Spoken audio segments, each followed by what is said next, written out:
to Lifting Leaders Podcast, where we're unleashing leader possibilities to make a better world.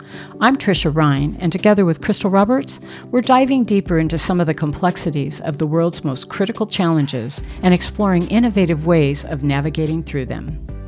Through interviews with experts and leaders just like you, we are exploring what it takes to thrive as a leader today and examining new ways of thinking about how to creatively lead into a more equitable, socially responsible, and sustainable future.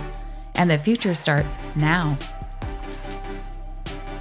Hi, Crystal. How are you? Hi, Trisha. I'm doing great. Why are you so great? Because we are sitting here with John Ondrasik. I'm like freaking out right now. We're in the green room. Yes. Yeah. We're in the green room. Which is brown. For those of you who are listening, it's not quite green, but we'll get it there. I'm so excited. I've been a fan since the beginning, and I think I tell everybody that, and I don't really care. I don't care. I want everybody to know he's a great singer. He's got a great musician, and he does great work. Really good work. I like the activism. Yeah, and we wanted to have John be on our podcast, not only because you're, of course, a gifted, talented singer, but because we're doing this special series on hope. Yes. And what brings us hope. And your music and your activism and how you use your music, as well as you actually have a song called Hope. I do. We thought, who would be more perfect to do this? Yeah. And also, you are the husband to one of our favorite people. Yes. Mine too. Yes. Thankfully. Carla Ondrasik. So she was just recently on, as you know, on the podcast talking about her new book. And so Stop Trying. Stop Trying, yes. We've had lots of fun with that. She's been on our podcast 3 times. And so we feel really grateful to have you as well on the podcast. Yeah, it's my pleasure. Thank you. I know Carla loves you both very much too. So I've been enjoying your podcasts, and now it's fun to crash the party. Thank you. Appreciate that. So let me talk to our listeners a little bit about who you are and where you're from. And if they don't already know this, they're going to know. Singer-songwriter John Ondrasik is a Grammy-nominated multi-platinum recording artist who performs under the hockey moniker 5 for Fighting. John's songs Superman, 100 Years, The Riddle, and World, and Chances have become part of the American Songbook. John has also been deeply involved in supporting our troops, from USO tours, supporting several veteran-oriented charities, distributing over 1 million CDs for the troops, to servicemen, and participating in the evacuation of American citizens and allies in Afghanistan. More recently, John released a new song and accompanying video, Okay, We Are Not Okay, addressing the October 7th Hamas attacks on Israel and the collapse of moral institutions, both in America and worldwide. On April 13th of last year, the night Iran attacked Israel, John performed Okay at Hostage Square in Tel Aviv in support of the hostages and their families. The Wall Street Journal deemed him the lone voice for Israel in the arts. Welcome, John. We are so honored to have you here. Welcome to Backstage here in Kirkland. Yeah. Pretty interesting. The room where it happens. That's right. It's where the magic happens here, right? So we are going to probably read you the questions. We let our listeners know we're reading questions, but let's just talk about it. Of course. Okay. So while we usually open our interview with tell us your story, we'd really love to begin our discussion a little bit differently today. So when did you become aware that you had this gift for music? And what sparked your decision to use your gifts to raise awareness and make a better world? Well, my mom was a piano teacher. She was a music major at USC, and she started me very young at the piano, probably before I wasn't aware of it. I was, I think, 2 to 3 years old, and because she understood that the piano is unique as an instrument. It's kind of like a language, and it's much better to start your kids earlier. Guitar you can learn at any point in your life, and it's tougher as you get older to have the discipline and patience to learn the piano. And of course, as a 3, 4, 5-year-old, your brain is wide open. So she kind of gave me the tools, and I just kind of enjoyed it. But then when I was 13 and didn't want to practice and want to ride my skateboard, chase girls, play basketball, she said, okay, that's fine. You can quit. And then I really thought, I'd like to try to write a song. And I wrote a song, and I fell in love with songwriting. I bought a reel-to-reel tape recorder and started mixing and producing in my bedroom. And it's always been my kind of childhood passion. So I'm very blessed, at 60 years old to still be, doing what I love to do as a teenager. And certainly, that music gene comes from Mom. It's lovely. I love that. Yeah, I love that you started so young and you're still into it. I've known so many people who started and then were allowed to quit for a while at that 13-year-old time frame and then never went back. So this is awesome. I think it's been a gift for our world. Oh, thank you. So your recent music confronts some of the most painful realities of our time, like war, betrayal, and political failure. In writing songs like Can One Man Save the World, where do you personally go to find hope when the headlines seem relentlessly bleak? That's a good question. I think part of the way I see my role at this point in my career is to shine the light on people who deserve it, causes who deserve it, people who inspire me. You mentioned the Afghan song, Blood on My Hands. Many of us were outraged that we abandoned many of our allies in Afghanistan. And I have many veteran troops and who were just outraged. And they had no voice, and the song gave them a voice. But in doing so, you meet incredible people that literally risk their lives to go down, wade through sewers, to get people on planes, that were at risk, female judges, gay and lesbian people. And you see these incredible humans. The song about Ukraine. I mean, you just look at the Ukrainians and this little, David versus Goliath, and you go over there and you meet them and you see their fortitude and their passion and you mentioned going to Israel and performing. And yes, I was there the night that Israel was bombed by Iran, and the next day everybody was at the beach and playing volleyball, and you're like, these guys know how to live life under horrible circumstances. So when you see people like that, and you work people like that, Augie Nieto, my mentor, who got ALS, and founded a foundation, Augie's Quest, to fight ALS, and lived 15 years with ALS, and walked his daughter down the aisle in this kind of Tin Man contraption, and says he's never been happier. When you meet people like that, it's easy to have hope. And I see miracles. Augie was a miracle. The fact that the hostages that I wrote new version of Superman for are home, that's a miracle. Yes. So I see miracles. And music sometimes provides miracles. So it's easy to have hope when you see miracles all the time. I love that you use your music, though, to lend your voice to something so important. I'll just say, when you did Okay, I was driving to work one morning and I was listening to it.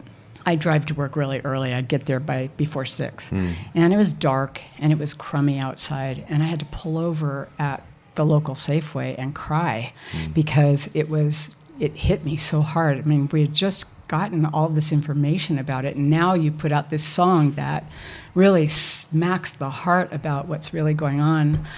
I couldn't go to work for about half an hour because I listened to it again. I was on Spotify. I just kept listening to it over and over again. But I'm not the only person. I mean, there are a lot of people who need something like music to make it palatable. Yeah, music can provide many different things. For example, that song gave, I think, some solace to many Jewish people who felt abandoned by the arts. Yes. Frankly, because they have been abandoned by the arts. But it also, forces a conversation. And it made a lot of people very angry, But I think the unique thing about music is that people tend to listen more when they hear it in a song. We're very tribal, of course. And I like to say a song is worth 1,000 speeches. Because, like, for example, when I used to play Blood on My Hands in my shows, there were many people there who did not like the song because it was critical of the current administration. But, when I spoke about that this is a moral message, this is not a political one. If a different administration did the same thing, the song would remain the same, just the names would change. Right. So when you kind of tell them and you sing it to them, they may not agree with you, but they'll listen. And sometimes that leads to conversation. And every once in a while that leads to minds being changed or open. So I think that's why music is such a unique medium and so critical to kind of this divided world. Yes. Yes. Oh my. Yeah. I so agree. And that sort of when everybody is like singing together, Yes. it doesn't matter what your beliefs are, you're all together, one heart. Yes. Yeah. It's similar to sports, Yeah. where, sports, if you're a fan of a team and you come, it's all walks of life, all different colors and creeds and religions and ages and sexes, and you're all cheering for a team, right? And the outside world doesn't matter, and similar with music, you're right, when everybody's singing together, all those kind of things that divide us kind of melt away a little bit. Yes. And again, I think that's one reason why this new version of Superman, I think, hit hard, because it's a song that many people know. Are you going to sing it tonight? Of course, yeah. If I don't sing Superman, I'll get hate mail. I know. Well, I wasn't going to say anything, but it is funny. There are some artists that don't sing their hits, and I always find that so rude. It's like you got a very famous soccer player said to me once. He said, I've been playing soccer since I was 5 years old, every Saturday, my whole life, but at every game I play now, there's one person who came to see me. It'll be the only time they see me in their whole life, and I owe that person my best effort. May not win the game, but I owe that person my best effort. Wow. And I take that lesson to my shows. Yes. It's like there's always one person here. This may be the only time they come to see you. So even though I've sung Superman 10,000 times, I better sing it with some life and some energy for that person. I love that. Such a gift. Such a And gift. so, speaking of, many of your earlier hits, like Superman and 100 Years, reflect the human experience with empathy and introspection. So how has your definition of hope evolved from those early songs to your more recent politically charged work? Well, again, kind of two things. I think certainly when I wrote Superman, it's not easy to be me. I've learned over the last 30 years, it's pretty easy to be me compared to some other folks, right? Right. But as a struggling young songwriter who was, hitting the wall of the music industry, you can understand why a young writer would write that song. 100 Years, I wrote it in the, 33 Family on My Mind verse. Now I'm in the bridge, And so I think my songs, and you could kind of see that evolve when I had kids. The Two Lights record, the first record that I had kids, is much different because it talks about the world around me. It's not about me. It's about the world around me. And I think kids, you start looking at their future and what kind of world are they going to grow up in. And I would say these latest songs they're more moral songs than political. Of course, they're taken politically because everything's political. But I also have been very careful to walk that tightrope. I frankly get annoyed when celebrities get on their soapbox and start lecturing me about their politics. That to me it's really annoying. Yeah. But also you have this history of musicians kind of writing about the world. And you go back and listen to the songs from the 60s and you can get a sense of the civil rights movement, the Vietnam War. And so music has this tradition of kind of telling a story. And so I think my songs are just one man's opinion, but they also kind of tell the story of the times. As we said, we've had these very historical events, and there's certainly many artists writing songs and singing counter to my beliefs on what's happening in the Middle East. That'll also tell a story, and history will judge that. So again, I think I'm also, to be honest with you, on the backside of your career, when I don't have to worry about the music industry being mad at me or dropping me. Would I write these songs when I was 30 years old? I would hope so. I mean, I certainly did write some songs that had, that recognized our troops and freedom and all that stuff. Yes, you did. Would I write a song that would probably get me dropped from a record company? I don't know. I would hope so. But again, at this point in my life, it's pretty easy because the consequences, for me is some mean tweet on Twitter or something. And so for me, it's pretty comfortable. Well, you're talking about how a lot of people see all your music, or a lot of your music, as political, and I don't really see it that way. I think what you're forcing is the moral compass, for people to actually start thinking about, we have to be right for each other, with each other. We have to look at each other as humans and not as, the two ends of a spectrum, which is kind of what I think a lot of people do right now. So as a father and artist, how do you speak to younger generations about the world they're inheriting? What role does music play in helping them process pain while still believing in change? Oh, it's an interesting question. Again, I think the world is so different than when we grew up. Of course, with social media and cell phones and this kind of wide range of platforms that you can consume. When I grew up, there was 13 channels on television and 5 radio stations, and we'd all go see the same bands, and I think there was a certain kind of clarity and purity of that time. Of course, you always think your time's the time, but yeah, I think it's tougher to grow up as a kid right now because you're hit with so much stuff early, and you have to grow up much faster, which is kind of sad. But it's still the beauty of this time is anybody can be heard. I wrote Superman because I just wanted to be heard. And at that time, if you didn't have a record deal and can get on the radio, you couldn't be heard. Now you just have to get a YouTube page and you can be heard. So I think that's very exciting for kids and people to be able to express themselves. And I think music, again, I think music, the good, bad, and ugly is music carries a lot of the messages to the kids. I'm going to be speaking to an event to a bunch of politicians this weekend. And, politicians like to think, that their speech and their op-ed moves the needle. It doesn't, because kids don't listen to speeches. They don't read op-eds. They listen to songs on TikTok. That's right. So I think we have to understand that if you truly want to move the culture needle, you have to include the arts. You have to. The arts are how kids get their messages, good, bad, or ugly. And it's how they express themselves. So to me, I think that's lost on many folks of our generation. And that's one reason why, we have a social media strategy with these things. And it was fascinating to see when the Superman for the hostages came out, many kids on TikTok that saw that, they weren't even aware there were hostages because they've been so indoctrinated by what you see and on your feed that they're just getting one small slice of the narrative. And usually it's a narrative propagandized by folks who are not good people. So that ability to get a song that way gave them a truth that they didn't know existed. And it's not going to come through anything else but music that does that.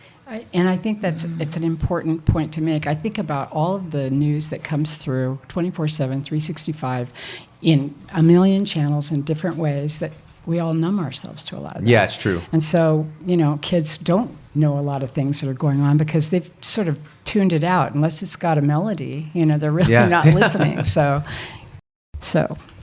hope often feels abstract until it becomes personal. Right. Was there a moment, perhaps while meeting refugees, soldiers, or activists, when hope became something tangible for you during your recent advocacy efforts? Again, I see such incredible people who suffer such tragedy and find their way through it. I think kind of the latest inspiration was after the Charlie Kirk assassination and watching his wife. And, again, I work with Gold Star families, work with ALS patients, work with many soldiers who suffer catastrophic injuries. And, many of those have very sad, tragic, unhappy endings, of course. Yes. But then you see folks around them find strength in ways. I would have to say that the latest one was working with the hostage families. And I don't know how they got up every morning. When I was in Israel, I was meeting with some of the hostage families, and my son was with me, Johnny. He was 24 years old, and he was in the room, and I would meet with these parents. And they would tell me, and they'd show me pictures of their kids. And I would look at Johnny and be like, I could be sitting in that chair. And it could be my son. They're all the same age. But how these people get up every day and fight this fight and still carry on with the practicalities of life. They have other kids that go to school. They have to work. They have to pay. But they're fighting this unimaginable, horrible fight. But they have the spirit. This woman, Rachel Goldberg, I was working with a lot. Her son, Hirsch, was kind of the one that everybody focused on because she was such a great advocate. And he was murdered by Hamas. And after that, her speech at his funeral was all about joy, love, advocating for the hostages that were still there. And you look at someone like that, and you say, these people are one step closer to God. There's a spirituality to them. Absolutely. And so when you when you know people like that, and when you kind of see them, and even those that suffer the tragedies, you have hope for civilization. Obviously their tragedy, their son will never come back. But when you see people with that strength, and you meet people doing these good works, you have hope for all of us. I truly, it sounds like sounds like kind of overly dramatic, but I do believe we're in the battle for the soul of civilization right now. Yeah. So when you see people doing courageous things that suffer greatly, like Charlie Kirk's wife, like the hostage families, politics don't matter. It's like this is the human condition, and that gives you hope and inspiration to continue. Augie Nieto, going 15 years with ALS. The guy couldn't he couldn't move, he couldn't speak. He needed 4 nurses. He had to write an email with his foot that took 2 hours. He wrote an incredible book. He raised hundreds of millions of dollars. He moved the needle, not on just ALS kind of research, but other diseases.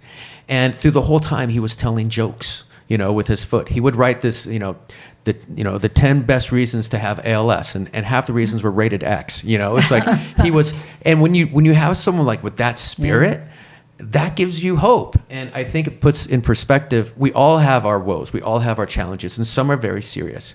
And I live a blessed life. I have a wonderful family, and I live in the greatest nation that ever existed. But we all have our challenges. But when you meet people like that, it really gives you perspective, and you're like, if they can get up and do that, I can certainly get up and do this. You said something about being, it may sound over dramatic, but it's not. Yeah. I think we're at a time in our world where if we're not overly dramatic, people aren't going to hear us. True. And so I've been listening to some of your other podcasts and to some of the interviews that you've done over the past few years. And I love that you kind of put the test out there for anybody who's in the entertainment business who's not standing up for something. Yeah. Why aren't you? And I was sitting there saying, but nobody's listening to me. But the whole point is that I think the world is ready for somebody to make a stand, and you're doing it with music. I would love to see more people listen. And if you're going to be in the room with a bunch of politicians this weekend, you've got an opportunity. I'm hoping that they listen. I am. Yeah, they do. To me, it has been a really depressing reality of the silence of the arts. Silence is very loud, sometimes dramatic, and the silence that we've seen from the arts after October 7th is, frankly, shameful and despicable. But it's also the world we live in, so we can't just sit here and lament it. Right. We have to get out and, there's a couple ways to move people. You can inspire them, you can shame them. And whatever it takes to kind of get people who are a little afraid to realize that the consequences are big, and your silence contributes to what's going on. So, I don't expect everybody to get on their soapbox, but I do think it's important to speak your piece, because if we don't, we'll lose. We need everybody's voice. Yes, we do. Yeah, we do. Absolutely. So our last question is, finally, as we look forward to your performance tonight, what's coming up for you that you're excited and hopeful about? I'm very excited about my wife's book, Stop Trying. Yes. She's getting some interest in overseas in many different countries. Her audiobook comes out this week. So I know a lot of folks love to listen to audiobooks these days. So the audiobook's there. And I'm frankly looking forward to this winter, because I've been on the road for basically 4 months now. So I'm looking forward to sitting on my couch and watching football for the next, couple months. But continuing to do what I'm doing. And, we do these amazing string quartet tours in the spring and the fall, and the rock band during the summer. And that keeps me going in our family business. And I just look forward to continuing to fight the good fight. And I look forward to listening to you from here to the end of time. You're wonderful. You really are. I think your messages are great. Your music is beautiful. And I'm a fan. And, by the way, I brought it. And if you want to give it out to somebody tonight, you certainly can. Oh, yeah, we'll auction it off. Yeah, there you go. And you guys are awesome too. I love your conversations and your questions and your positivity, and most importantly, your hope. Thank you so much. Thank you. Wow. I'm blown away. Yeah, it was definitely a peak moment. It was really fun. Yeah, it really was. And we were just laughing because we're actually doing our ending closeout of this episode back at Deer Haven Studios. Yes, we are. So you won't hear all the background noise. Well, we had a nanosecond to tear down our operation when we were there, and I don't think it would have been fair to anybody if we just sat back in that room and done our closing. But we might have missed the concert too. Yeah, no. Oh, wow. For those of you who know that we went to the concert, which you do because you're listening, it was amazing. We went to his concert last year, one of his concerts, and I thought there wasn't anything better at that point because I've always loved his voice and I've always loved his music. And I think more than all of that, as much as that, I've always loved his activism. I just think, he makes stands that are important, they matter. Yeah. And so to be in last year's, in his presence for a second last year was just, to me, a bucket list moment for sure. But this one was so incredibly different and so beautiful. I mean, maybe it was where we were sitting, I don't know, but it was amazing. And his daughter and her friend doing the opening, oh my gosh, Lathan Lee. Yeah. I think people should know about it. In fact, I'm putting this out here right now. I am going to I'm going to get the information on Tiny Desk for NPR, and I'm going to send it to Carla because I think that it's important for them to get out there in the world. They do this beautiful music. It's really interesting, and it's got some cool energy to it. I love the vibe. And they're funny. So, yeah. So back to the guy that we just talked to. Yeah. I one of the things that always, to me, tells the character of a person is how they treat you. Yes. And when he first walked in the room, he brought water for us. Yes. He said, "Hey, would you like some water?" And I felt like that was a moment when we were an hour behind because they moved up the time that he had to be on stage by an hour. And so everything got really compressed. Hopefully you didn't hear that in our voices too much. We were pretty stressed out. It's like we were literally at dinner and they were like, you need to be here like right now if you want to do this interview. We'll be there in 10 minutes. Okay. And he walked in very calm and cool and offered us water and said, "Don't worry, we'll fit it in." And he was just so accommodating and nice, and I really kind. Appreciated that. Yeah, he's very kind, and I think extremely generous. I love the conversation. I hope everybody loved it too because it was just very natural, very calm, but it had energy. He has very interesting stories. I really loved it. And I think I felt that our theme of hope really came out in every response. That was just so cool. And so I'm grateful that we had that opportunity. And maybe we'll have it again someday. That would be lovely to have another chance to just talk to this guy who we think is so special. So John I think wonderful. Such, beyond the obvious music talent that he has, he's such a great example. Whether you agree with everything he does or not, that's okay. Yeah. Everybody doesn't have to agree, but he's a great example of being able to use your strengths and your talents in a way that makes a difference in the world. Yeah, absolutely. Yeah. And I think that he sees that, and I hope that others see that too. Yeah. I was, when he brought, Can One Man Save the World, when he came out with that, he was looking for others in the industry to just step up with him or just step up at all.